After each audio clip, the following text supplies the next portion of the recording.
Power of Four. Shift your perspective to change your life. Hello, everyone. Welcome back to the Power of Four, where we shift our perspectives from what we're against to what we're for. And today I've got Clif Chambliss with me. And Clif is an entrepreneur extraordinaire. He is an author, inventor, consultant, and he also has a community that he's built on the SKOOL platform, which is SKOOL, for those of you who don't know about that. And he'll tell you about that a little bit later.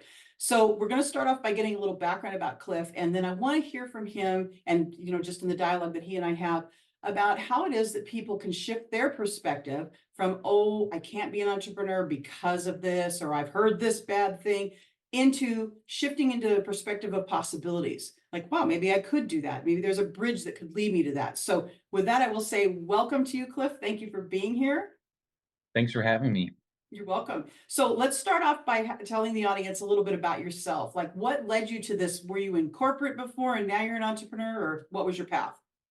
Well, I'm still in corporate and I've always wanted to be an entrepreneur. And I failed a lot in my 20s and even early 30s trying to do different things. And it wasn't until my mid 30s when I had a couple of twin baby boys that I came up with an idea and my wife encouraged me to pursue it. And I launched my first real company and had some great success with that. So, what I specialize in is helping people who are in a corporate job or have some type of day job and learn to start side businesses based on their passions that they can work on. And if they can have that take off and replace their income for their day job, that's fantastic. But at the same time, it's not uncommon for many of us to work several jobs or a couple jobs to make ends meet and make extra money. Got it. Yeah. So I know that you've along the way had some ups and downs, to say the least. And I'd love to have you tell us a little bit about that product that you created and, the journey that led you to getting it to the point where it actually sold. And then also the book that you wrote about that. Well, that's a lot to answer I in one know. question. I'm ready. Okay. Well, I'll try to condense this and make it entertaining and easy, but I do want people to look at my book as well. So, my book, quick plug of my book, it's called Entrepreneur Power Up, and it's available wherever books are sold, including Amazon. And then people who are part of my SKOOL community, which is called the same thing, Entrepreneur Power Up on SKOOL, they can get a free digital copy of my book just by being part of my community. And so the book it tells my story basically is I invented a product that I'm passionate about because it's in an industry that I'm passionate about, which is video gaming. And the product is an ergonomic bolster cushion type product, and it relieves stress and tension on your neck, back, and shoulders. And so I had the product designed and I hit a lot of problems in the design process and getting funding to mass manufacture. I mean, I went from 0 to 60. I did the hardest thing I could probably possibly do, right? Invent a product and go into mass manufacturing, get it put into a warehouse and create a website to sell the product. And then I had no money left to pay for any advertising. It was a really crazy situation. The raising money part alone was really challenging because it cost a lot of money to do a minimum order with a factory. And then it costs money to put it in a warehouse, it costs money to store it, and it costs money to have a website, right? And sell it and then things like that. So I did that. And as I talk about in my book, I had to find creative ways to market the product and build a community. And that's what I ended up doing was building a community. That wasn't even on my mind. I thought, oh, I'm going to get featured in some blogs. People are going to write about my product and it's going to sell well. Well, that was really faulty thinking and old think that we can just get a blog article written about or a magazine article or something online written about our product and that's going to just bring people to our online store and buy it. That was a huge mistake. When I opened my store online, I sat there for probably a couple of weeks before I got a chance to do anything, and it was really depressing. There just wasn't that many sales coming in at all. In fact, I don't think there was any. Those first couple of weeks are really terrible. We think that, at least I did. I thought if I built a website and put it out into the internet, that people would find it and want to come buy my product. And nothing could be further from the truth. You're dropping a drop of water into a huge ocean, right? And you're hoping to make a huge difference. And so that was really That was really tough. But ultimately, I learned about the concept just through my own instincts and just my own experience by talking to people. I got a booth at a convention that had tens of thousands of Mm. would-be customers and learned that building a community was going to be the most important step for me. I also learned I was wrong about my customers too, and that's another Mm. story I can hear later in the. Interesting. um, so I Go had to ahead. pivot. But basically, building a community was really key, and getting the word out about my product and getting people to talk about it, and building a strong affiliate program is what really propelled my company forward.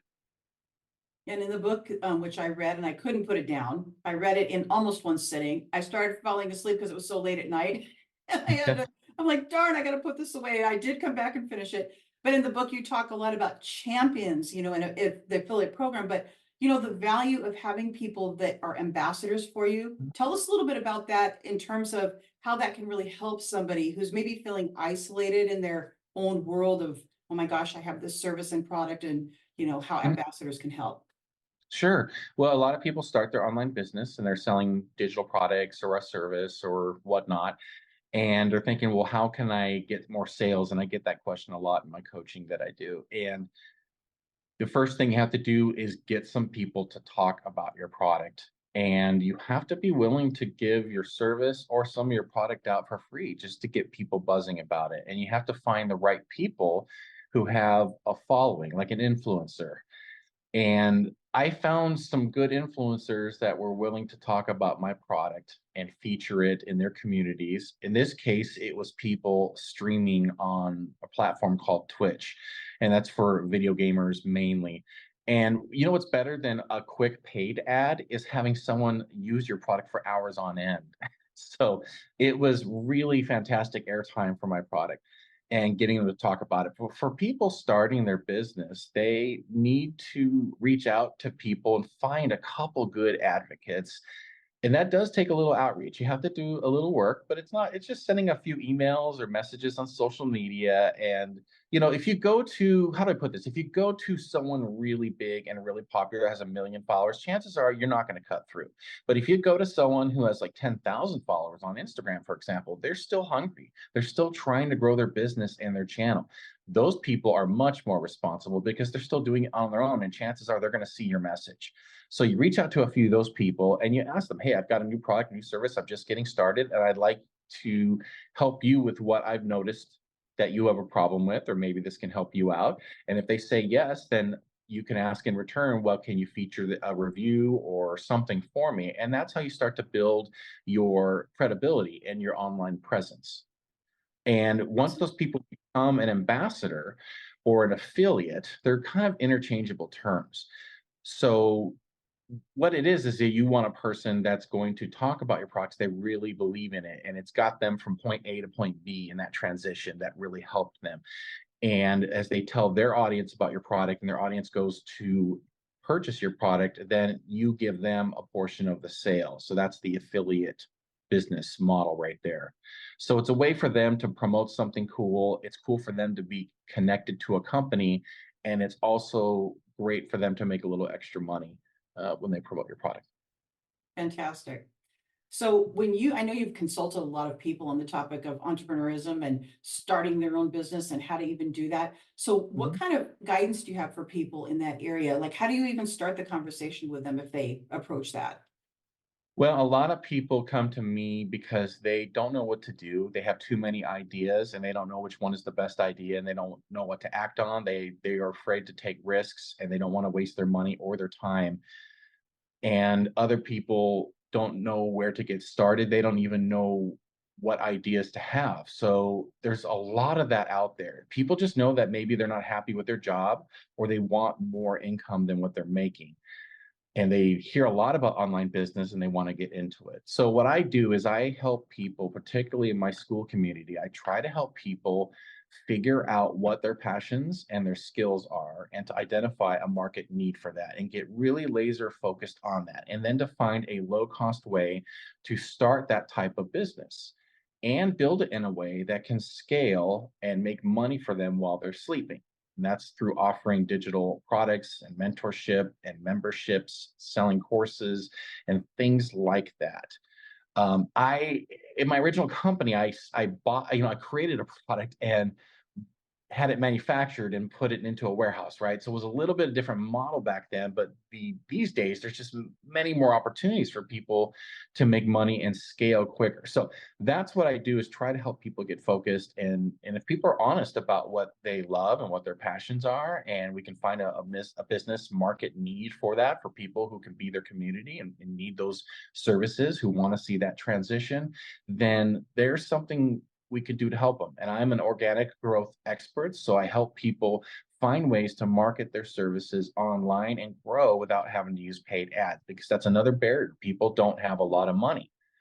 Everything's expensive, right? And so if we can start a business that's low risk, doesn't cost us a lot of money, it's just time and effort at that point, then people have a much more highly likelihood to do it and be successful. But they have to be passionate about it. They have to really want it. And if it's something you're passionate about, then you're going to be willing to talk about it and write about it and speak about it on a daily basis, because that's what it is. It's a marathon. So that's a myth out there, is that it's going to be easy. And if you just, again, like I said earlier, if you build a social media website and put up some posts, or that people are flood to you, and it's just not that easy. No. Now, I wanted to ask you about audience and target market. You referred to that a little bit ago. How often do you find that people are thinking, they say one of two things: either my product's for everybody, or they say, well, my product is for this and this group, but really what they find out later is it's actually not for who they thought it was going to be. So how do you deal with those kind of conversations and questions? I have those all the time. In fact, I just coached a client today that had a website that connected patients with medical providers. And I always ask all my clients, who is your target? Who is your customer? And most of the time when I ask that question, people don't know. And there's been times where I struggle with that too. And I'm still honestly working through that as I create my larger entrepreneurship community and coaching, is finding out who my customer is as well. But today's client that I was working with, we sat down and figured out, okay, it's going to be this type of client. For example, if it's medical concerns, I gave them the idea that, if you say it's everyone, then the bigger companies are paying for all the AdWords. They own the market and Mhm. they have contracts, and they're getting most of the business. So you do have to find some way to stand out and to really be more of in a niche. And they say the riches are in the niches, right? So, Yeah. um, so with this particular client, we worked out a plan for him to go after mothers, for example, mothers in the United States who are concerned about medical care and concerned about, they're sensitive to the cost of medical care, but yet they're very concerned about their children and their husband particularly, and they want to know, okay, if there's something wrong, who can I consult to make sure that you know everyone's health is okay, and who can I do this with where I'm not paying a $200 copay, because a lot of these health plans we have in the United States have really high deductibles and people are spending tons of money on medical bills. So this this business had a really good solution. It's just getting it to the right people with the right crisis. So to answer your question, a lot of people aren't really sure. It's easy to start broad. I started broad myself. And when I showed up at my first conference with my booth, I learned in 3 days of being there that I was wrong about my customers, like I said earlier. And it wasn't like, for example, it wasn't just general hardcore video gamers like me who enjoy video games. It was the really hardcore, the people who do it professionally, the people who sit for several hours a day and stream to make money online, or the professional esports players who are practicing hours a day. Those were the people who fell in love with my product. And once I pivoted to that super intense niche, then I had the success that I really needed to achieve. Do you feel like, with based on that comment you just made, do you think everybody has that kind of super intense niche, as you would say? Or are there truly some people that it is broader than that, like anybody that owns a home, or that kind of a thing? I think if just my personal opinion, if it's a big market and you're painting with a broad brush, it's what we call a red ocean. It's Mm, very competitive. It's really hard to break through. So if you're a tax advisor and there's a huge market of tax advisors, yes, can you be successful? Absolutely. There's different ways to do it, and there's no rules in business like this, right? What works for someone may not work for someone else. However, you're going to compete as a tax advisor or an accountant with H&R Block and some of the larger companies, right? So why would someone want to go with you instead? And so some of that could be geographical, some can be just online, and maybe you're dealing with, let's say you're part of, like, let's say you're an East Indian population and you're in the US, and you start to really build a niche in that community, right? And you're attracting mostly East Asian community, and maybe they speak more, what's the language? It's like Farsi, or some of the languages that are really popular in Pakistan and India. And so that is your niche, right? That's an example of you stepping into what's called a red ocean, but then you're really highly specialized. I think, in my opinion, I think that's a better way to go, to just be more focused on that, because it's really expensive to get everyone's attention if you're just general, and you get lost in that never ending noise out there on the internet. Right. It's really hard to get noticed, and that's because of that.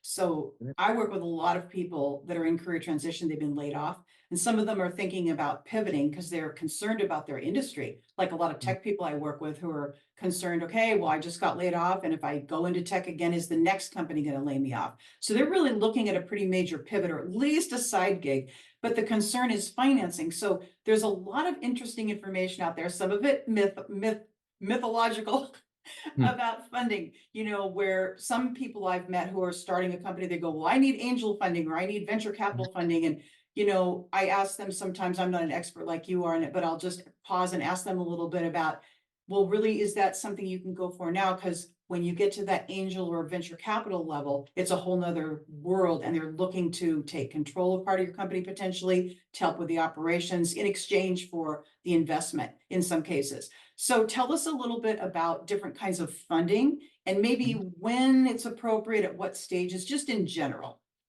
Okay, so in my experience with my first business, my first company that I had success with, I got a private loan, which was from a relative, and that came out of nowhere. I was really surprised about that. I also got lines of credit for both a credit card and a bank, so that was a second source of funding.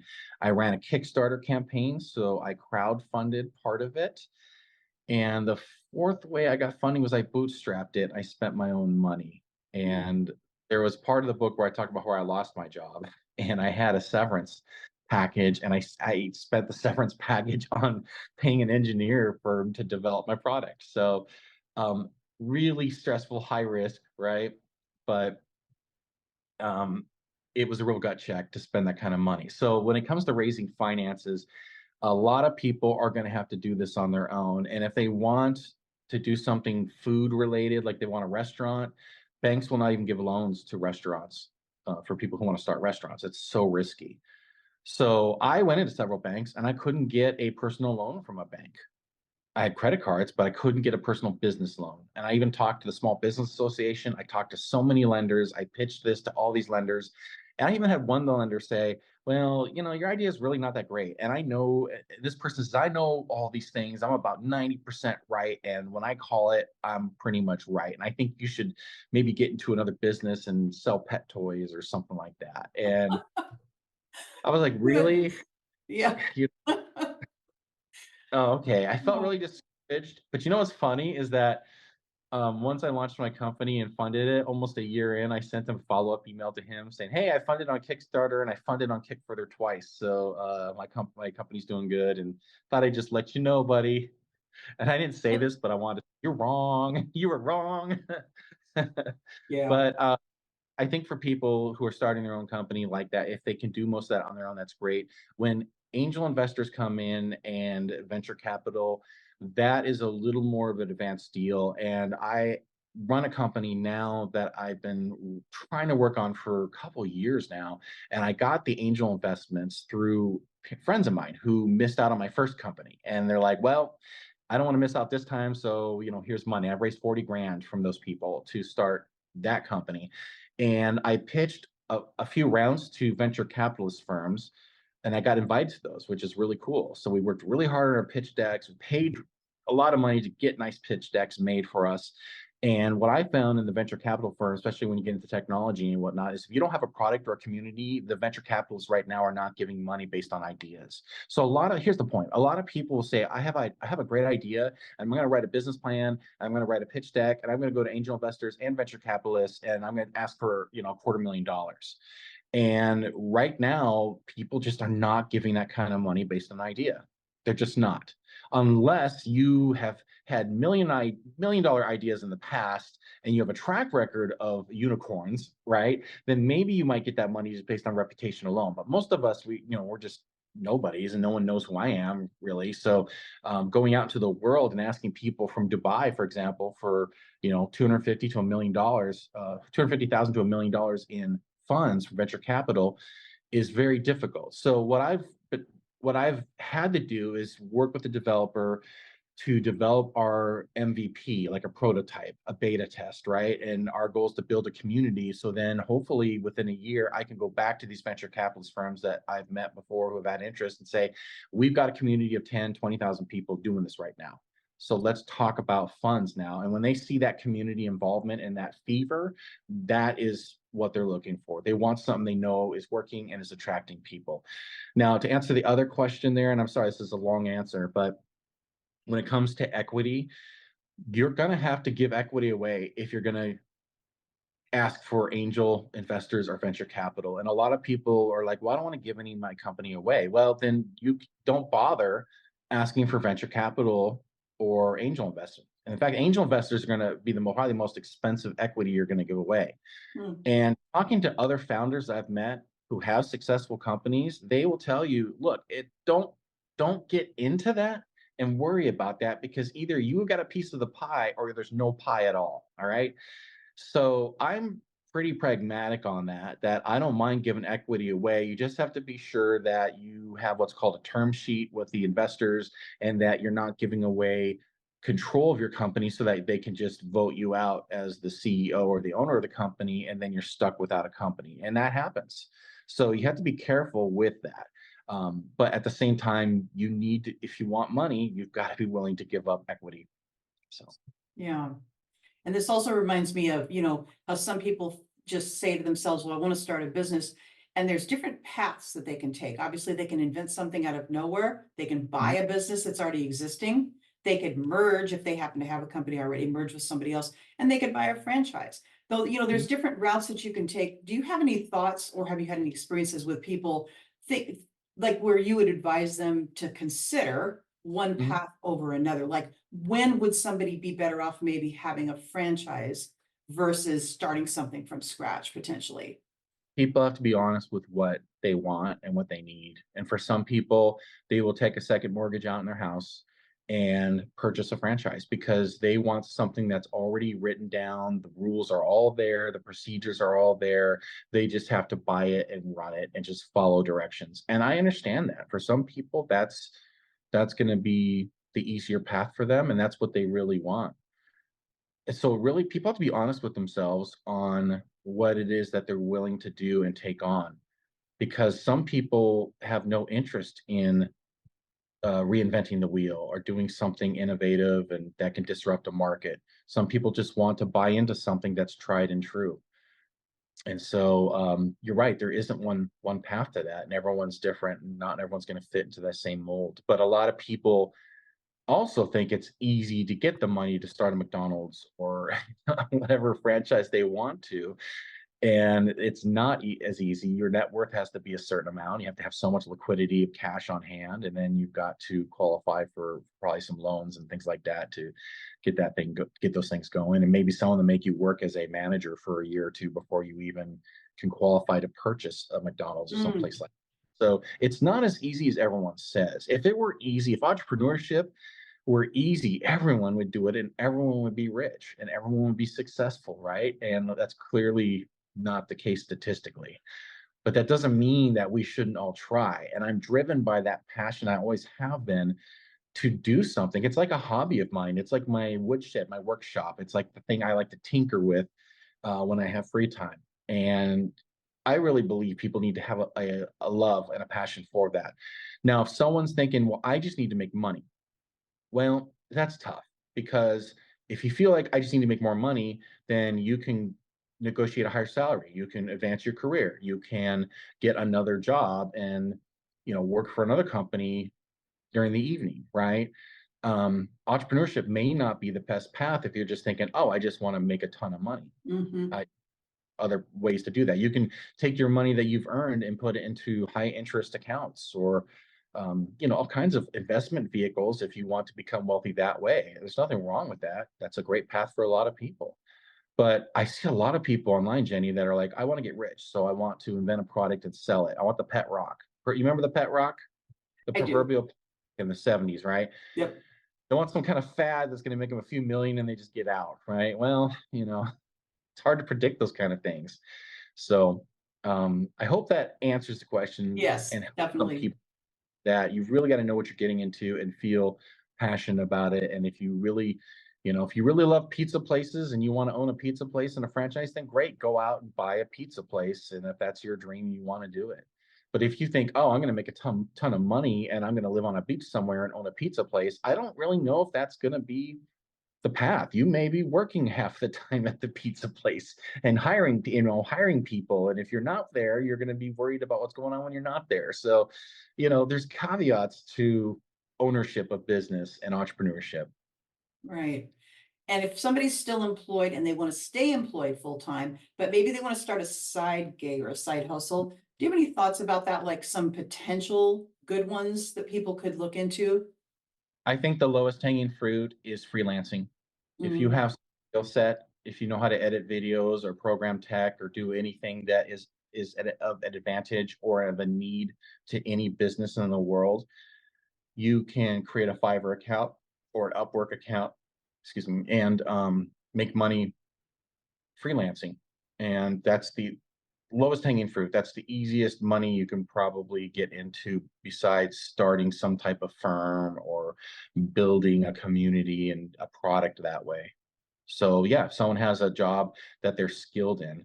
The toughest part I see, Jenny, are people that, and this may not really be your honest, but it's people that don't have any skills. They don't really know of any passions they have. They're just kind of rudderless and they don't know what to do. And they're stuck in a job that's like minimum wage and they don't really have any skills and things that they can really develop in that career. And yet they don't know what they want to do in entrepreneurship and they don't feel like they have anything to offer. And that's a really tough position to be in. Yeah. right.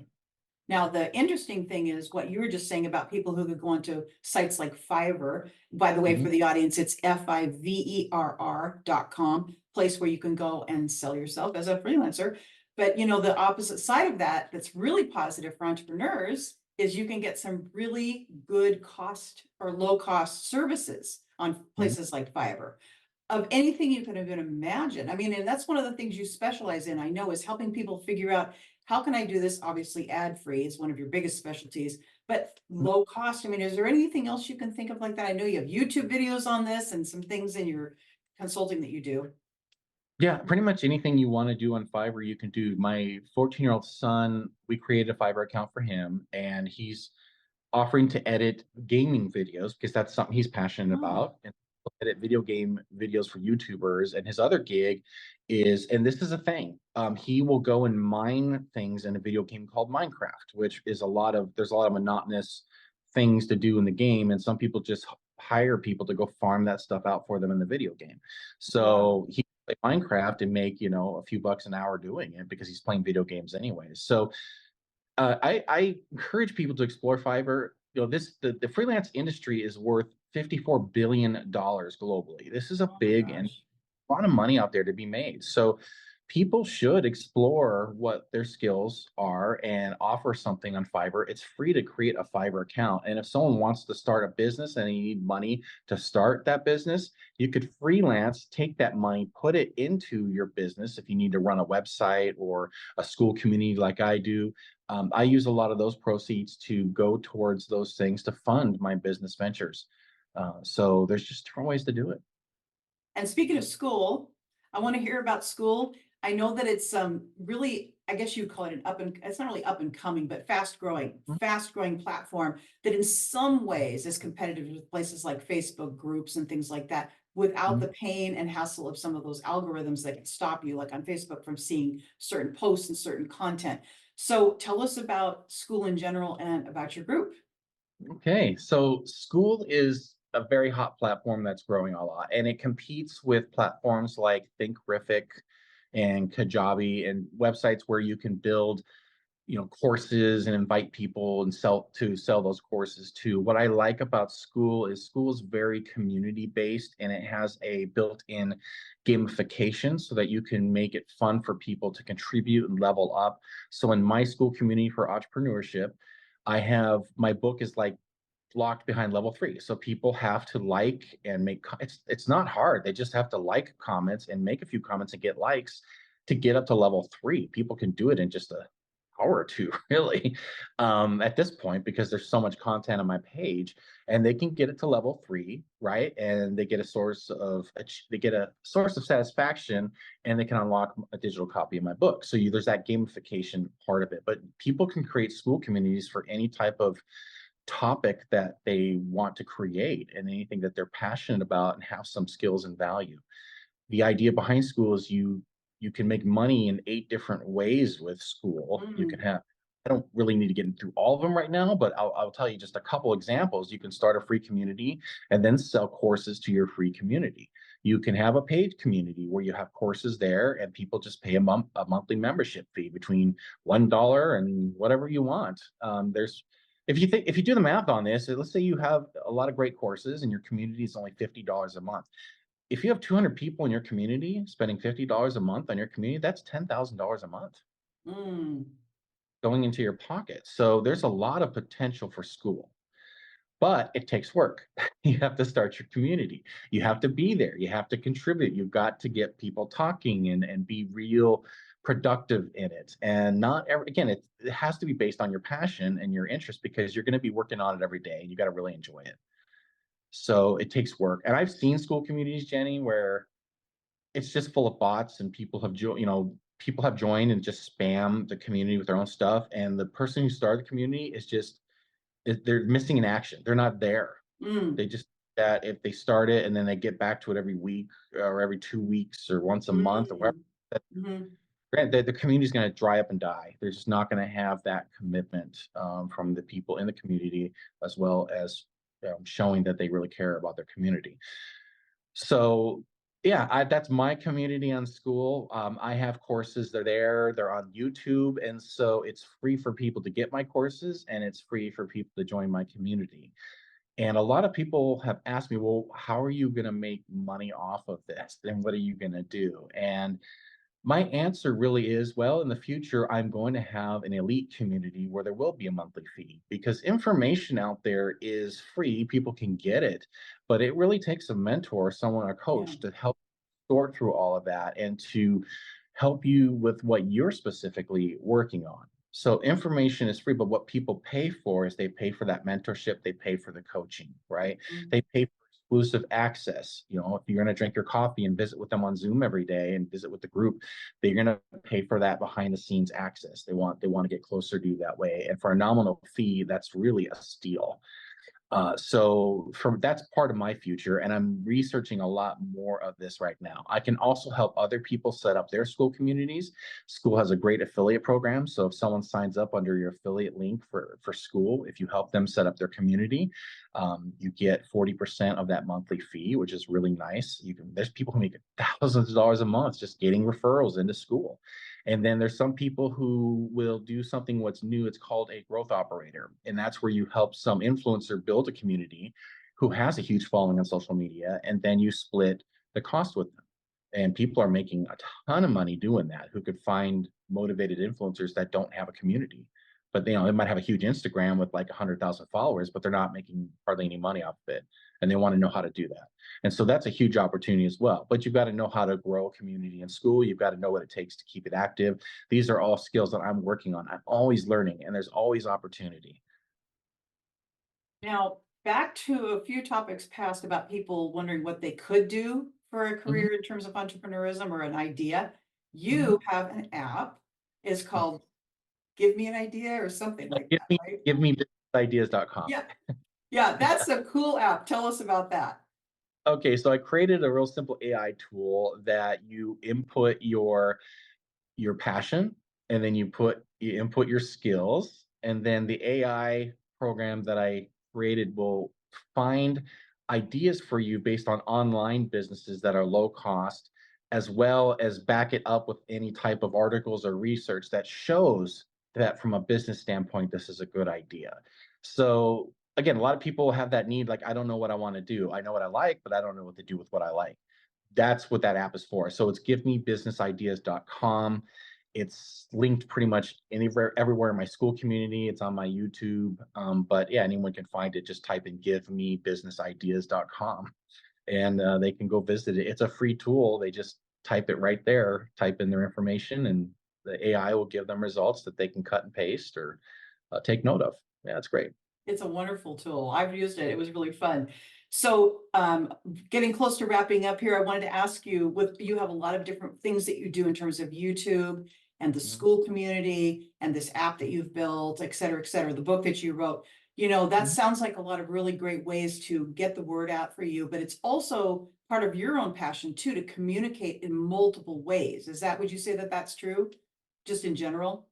It is. There is a method to my madness. Mm, So, for example, I create content on YouTube because YouTube is the second largest search engine in the world. So, my content, first and foremost, needs to go on YouTube.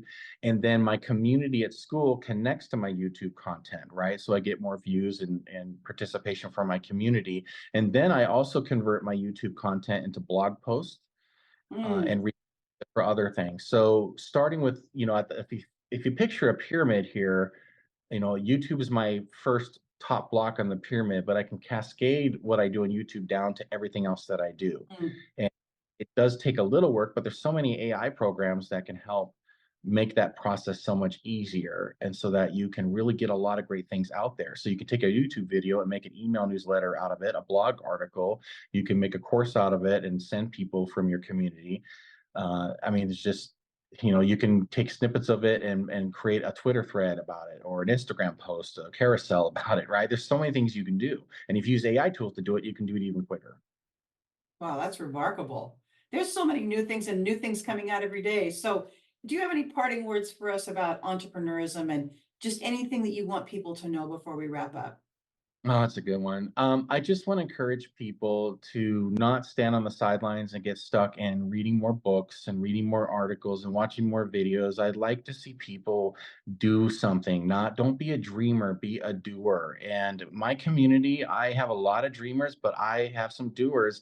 I want more doers. And the people that are doers like yourself, Jenny, you're going to get everything I can possibly give you to help you be successful. I like it that you're a doer. It's great. And we need more doers out there that are actually taking action on things.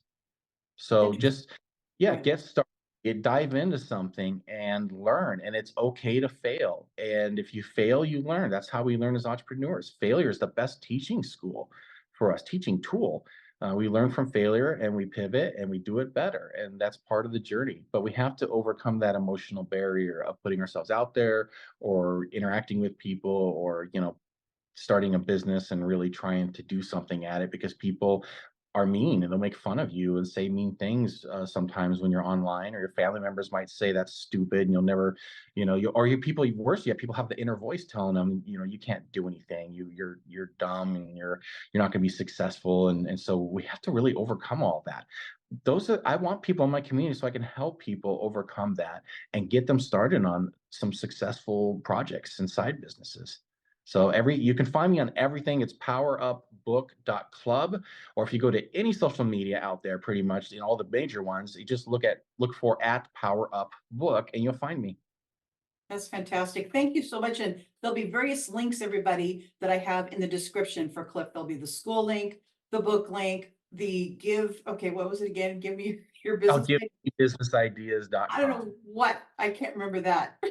That's I need okay. an app to remember the app. Anyway, so there'll be various links in the description. And thank you so much for joining us today. It was really great to have you. Thanks for having me, Jenny.